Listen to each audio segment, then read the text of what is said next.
today we are wrapping up our countdown to testing. So if you don't follow us on all of our social media platforms, one, I'm going to put those down here so you all can see them. But if you don't follow us, for this past week, we've been doing a countdown to the testing. So we're at that point in the school year where your learners are doing EOCs, EOGs, all of this end of the year testing is going on. And we wanted to make sure we were able to provide you all with some test taking tips that you can use regardless of what grade you were in, what class it was for, any of those other things. So what better way to close out the countdown to testing than with a video that actually explains what each of those are and what those test taking skills actually look like in application, right? So first and foremost, before we even jump into these test taking tips, if you haven't already followed us on all of our other social media platforms, again, I'm linking those right down here. So please go and follow us so you can go and get those tips. Free tips, that's free game that we're giving you all. Those are awesome tips that you can use regardless of what grade you're in,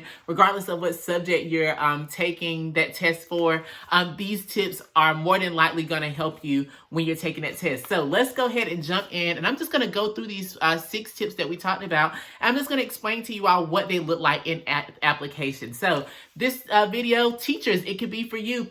Families, this could be for you if you want to teach these skills to your learners. And learners, this is for you if you're like, you know what, let me listen to Tristan talk about these test taking skills and see if I can use any of these next week. I promise these are all real simple tools or skills that you can use like immediately. So let's go ahead and jump in by talking about our first rule or our first test taking skill. And this one is process of elimination. Now listen, we've heard of process of elimination. I've heard of it all of my academic career, and I'm sure you all have too. It's really a simple skill. With process of elimination, you're basically trying to figure out, or you're trying to reduce or increase your likelihood of getting the answer correct. So what you'll find with process of elimination a lot of times is that there's normally 2 answer choices that you can go ahead and rule out and take your chance from, if you have 4 questions, from a 25% chance to at least a 50-50 chance of getting the question right. So let's take a look at the example that I'm going to put up on the screen now. The example says which of these even numbers can evenly be divided by the number 3? So which of these even numbers can evenly be divided by the number 3? So we have the answer choice A, 24, B, 28, C, 15, and D, 29. Automatically, we can go ahead and eliminate letter choice C and D solely because the question is asking us for an even number. So we know that 15 isn't even, and we know that 29 isn't even. Then next, all we have to do is just try to figure out which one of these numbers can be divided evenly by 3, and we'll know that A is our correct answer. So that's a really quick example of how we can use process of elimination. This one can be used in other subject areas as well. That second tip is context clues. So with context clues, it has a lot of benefits to it, but what you're doing is you're using the clues in the text or the context of the text to help you either develop a meaning of something that's going on or helping you try to figure out what something might be asking. Most commonly is used when you're trying to figure out the definition or a meaning of a word. So in this case, when we look at this example here, it says that she didn't like the food because it wasn't authentic like her native grandmother. And it just asks us what the word authentic means. So here we have the answer choice A meaning real, B meaning good, or C meaning appetizing. So with this, we can go ahead and eliminate B if we wanted to and just use that process of elimination. But then we're looking for context clues here. So we're trying to figure out which clue could help us. We see that she uses the word native here, and it would suggest that native being real or something that's close to home. So the food might not be as good because it's not as real as the food that her grandmother would cook. So real would be our correct answer for that one.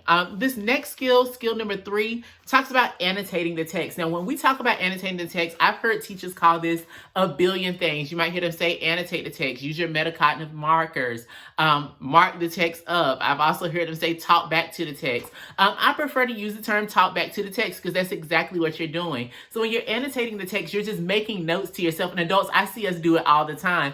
But learners, we should be doing it too. So it's like we're just making notes to ourselves, things that we find interesting, things we might have questions about, things that, stand out to us in the text. And we want to use certain like symbols or signs to symbolize it. So what you'll see here is like, a question mark might be something I don't have a full understanding on. An exclamation mark might be used to show I'm excited about something, or that this is a point that really stands out to me. Or even a star might be used to, help me figure out what the main idea is or something like that. So when we're talking about annotating the text, we're talking about really talking back to the text so that you can fully make sure you understand or keep track of of your understanding in the text.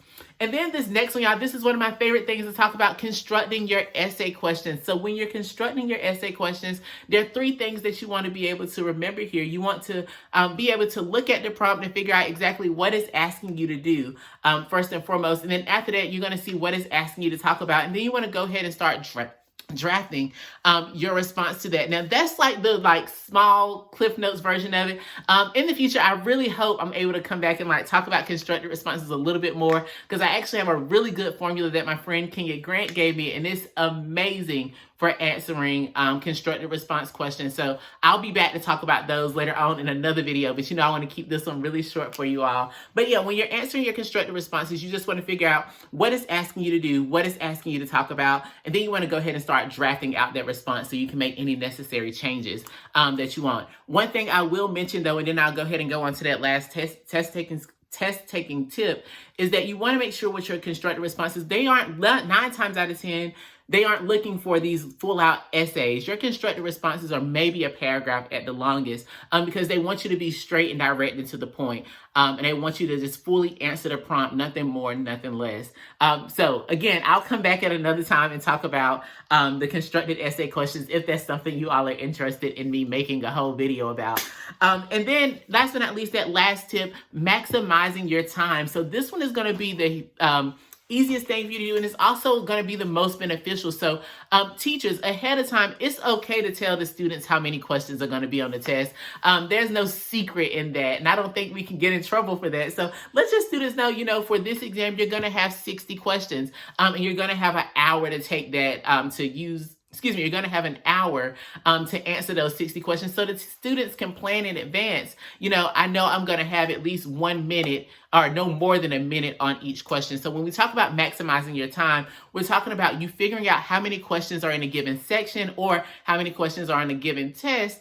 And you want to see, you want to divide that by however much time you're given to take that test, to figure out how you can make sure you're maximizing that time and not spending any unnecessary amounts of time on on a specific question.